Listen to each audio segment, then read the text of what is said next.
Daily allergies can really affect you. Constant coughing, a runny nose, itchy eyes, sneezing. That is so common for a lot of people, but it does not have to be your norm. I don't think you should have to live every single day by the pollen counts of the day, but also I get it, because people who are dealing with this, between the allergy symptoms themselves or maybe the side effects of the medications you're taking to combat those symptoms, you feel like crud way too frequently. And a lot of people, they've made diet changes, or they've added supplements into their routine to try to get relief.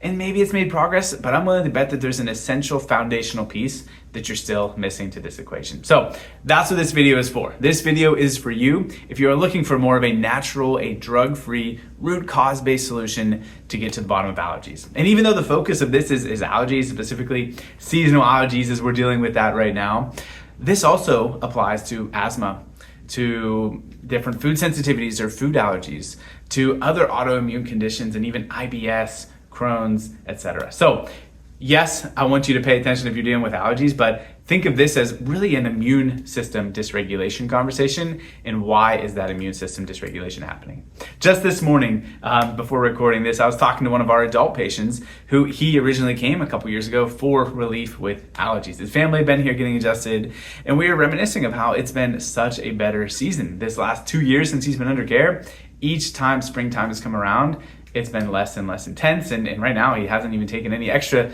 supplement support, any medications or anything so far this year. So that can be you, but we've got to handle things a different way. We've got to go away from that traditional path, because the traditional path, not only is it not helpful, but we often see that is really why we end up in this place. So let me get into it. That traditional path that we're talking about, especially when we're looking at early life things for kids, the traditional healthcare model is why we see people are ending up later years, right? As you get older, you got a toddler, you got a school age kiddo, that is why they're having the either food sensitivities or the allergies or whatever the other immune challenge is. And the big piece of that is early exposure to antibiotics, right? Early and frequent use of antibiotics has been connected to so many chronic health challenges. There's been studies relating it to allergies, to asthma, to allergic rhinitis, eczema, celiac disease, IBS. There's so many things that are connected to that early antibiotic usage. So I want to explain what is going on with that, and then how can you help heal from it, and how can you get headed in a better direction. What happens when we have those early and frequent use of antibiotics is it completely disrupts your normal gut microbiome. So those antibiotics are not just killing the bad guys or the infection that has come in, they're affecting all the good stuff, right? They're wiping out everything. And so all of those good beneficial bacteria that your body needs, they're out as well. What that means is now we have this complete shift in your gut and your immune system. 70 to 80% of your immune cells are located in your gut, and we're not able to fight stuff off as well, and we shift out of this mode that really creates a higher propensity for autoimmune challenges or any sort of hypersensitivity. Really, the technical language here is what's called the Th1 versus the Th2 balance. There's these two different modes, two different types of immune cells. The Th1, that is really good for fighting off infections. That's what you want just to keep you healthy, right? You're kicking the sick all the time. You're coming across different germs, you're coming across different viruses, and that is what fights them off, keeps you feeling awesome. The other side, Th2, that's more of our long-term immune system. It's what's creating antibodies, and it's involved in these allergic responses. When we have antibiotic usage, it shuts down the Th1, which is why it's just this self-perpetuating cycle, right? If your body isn't kicking the sick and you're using medications to do it, not only are you not, well, you're damaging the gut, like we just said, but you're also not learning to fight it off, and it shuts down that Th1 response. So the good guys, not the good guys, they're both good. The ones that you want stronger to stay healthy, those are getting suppressed. In Th2, which is needed, but you have to keep in check, keep in balance, that is what gets out of control. And there are so many challenges that are going to be linked to that heightened Th2 system. Because if we're creating more antibodies, those are what are looking for something to attack. And that's where we end up with autoimmune issues, because it finds yourself to attack, right? Or it's food sensitivities or food allergies, because it finds something maybe in your diet, in your gut. It's gotten through the gut because there's a leaky gut barrier, and that leaky gut has allowed it to get in the bloodstream, and now these antibiotics are attacking that, and all of a sudden you've had a food sensitivity or food irritation concern, or that's the same thing that's going to lead to even more long-term hypersensitivity challenges like some of the gut stuff we just mentioned. So that early and frequent use of antibiotics is at the root of so many of these chronic health challenges that we're dealing with kids. So you're hearing this, you're thinking, you're like, okay, that makes sense. That's why we've done the diet changes. That's why we've made the gut issues. Or maybe you haven't done that yet and you're like, all right, let's get on it. Let's do the detox programs. Let's cut out whatever we need to. And that is good and that is helpful stuff that you might need to do, but you can't start there because that is missing the foundational piece, right? When that gut dysbiosis or that gut dysregulation takes place, there's also another thing happening, and that's your nervous system is getting massively disrupted and dysregulated as well. These toxic influences create more of a fight or flight or a stress response in your nervous system. That's what you'll hear us talk about as the gas pedal versus the brake pedal, right? The technical terminology is the sympathetic and the parasympathetic sides of your nervous system. But think of it as the gas pedal, right? We'll keep it simple. Gas pedal is survival. That is fight or flight or stress. Totally appropriate to be in stress or fight or flight temporarily if that's what you need, right? If you're running from a bear, you want to be not really caring about getting sick next week or digesting lunch. You want to just make it through the moment. But when that gas pedal gets stuck on, when you're in fight or flight, sympathetic overdrive all the time, then the brake pedal, your calming, rest, digest, relaxation, growth and development, all the wellness side of your nervous system gets downregulated and shut off. So this gas versus brake balance is huge for every aspect of development, right? It's why we see kids that are maybe stuck, delayed in milestones, even all the way back to babies, right? That aren't eating, sleeping, pooping well. Probably they're stuck in survival mode, or kids dealing with chronic immune issues, or as your kid gets older, ADHD, anxiety, sensory challenges. Their nervous system has been in fight or flight, and the more time it goes on, the longer that they stay that way, the more the disruption takes place, and the more it shows up differently, right? The same thing in a kid that's creating ear infections and allergies is going to create ADHD and sensory challenges in a school-age kid. But that's a conversation that's probably going to be more than the length of this webinar here. So we call it the perfect storm in that story of stress in kids.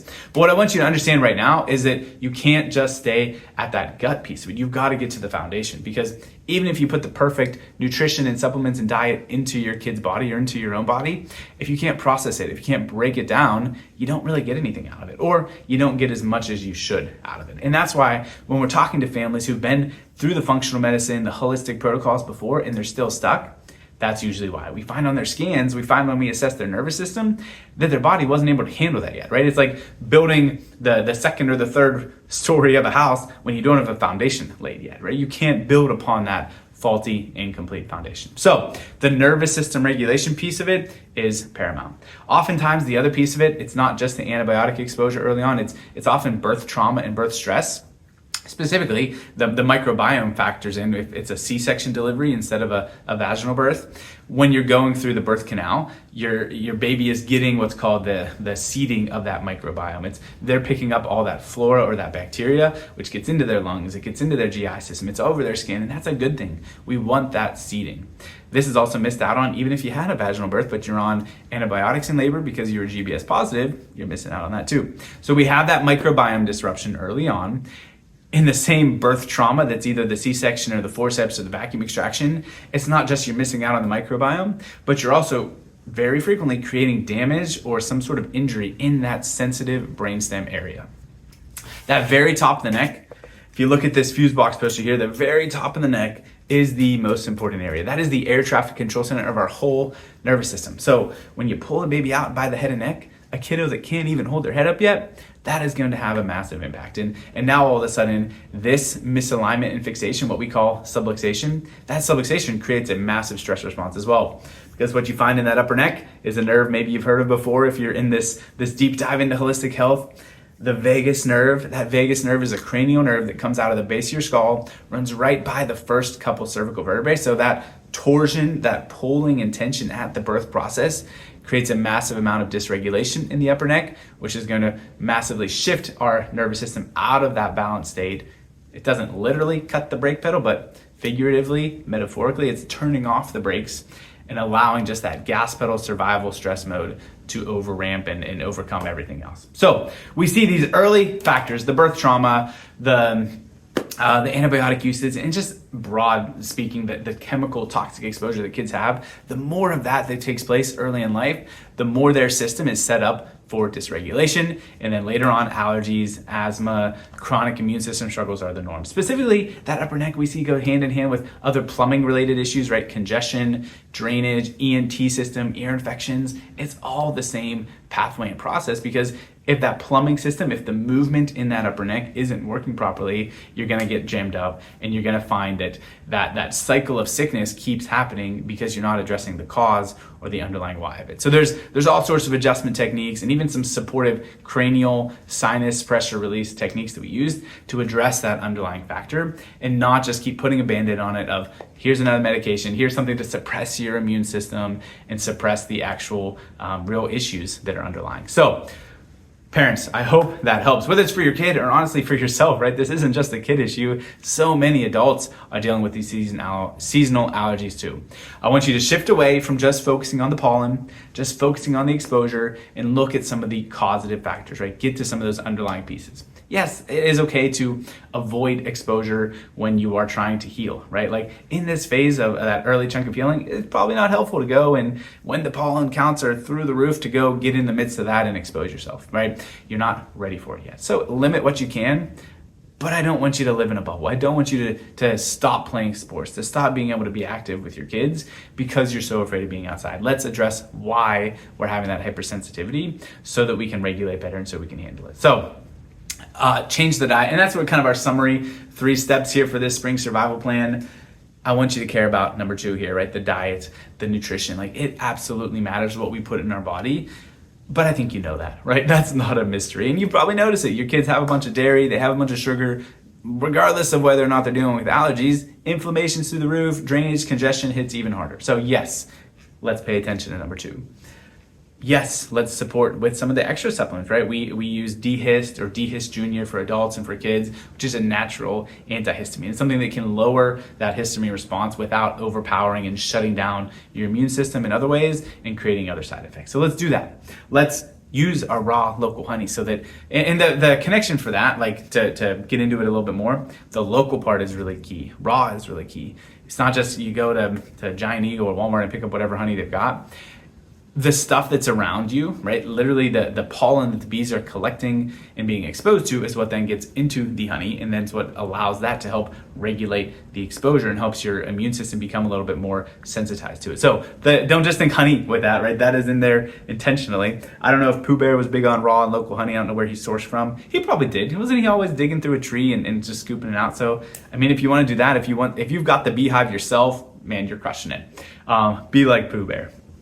So I want you to do number 2 and number 3. But if you feel like you're doing that and you feel like you're still stuck or you're missing something, it's probably that foundation, right? It's probably that neuroimmune regulation that isn't taking place. And that's where you've got to address the nervous system through chiropractic. Not just chiropractic in a back pain, headache sort of sense, but neurologically focused chiropractic. And if you've got a kid that's struggling, it's got to be a pediatric option, right? Yes, any chiropractor is allowed to just anybody, but at least personally, I wouldn't want my kids going somewhere without being a pediatric focused practice, and that's really what they do. So that's what Thrive is all about. Whether you're a struggling adult or a kiddo, we are here for you. That process looks like starting off with our complete neurological scans, right? Those things we were just talking about, the fuse box, the gas versus brake balance, that is step 1, is measuring, are we in survival mode? How is our nervous system regulating? And we find out where those primary stresses are. We'll put together a customized care plan to get you heading in a better direction. We check in with our progress scans all along the way to make sure that we're on the right path and make sure that that healing journey is taking place. So if that's what's missing, if we can help, please contact our team, please reach out to us, and please share this with a friend as well.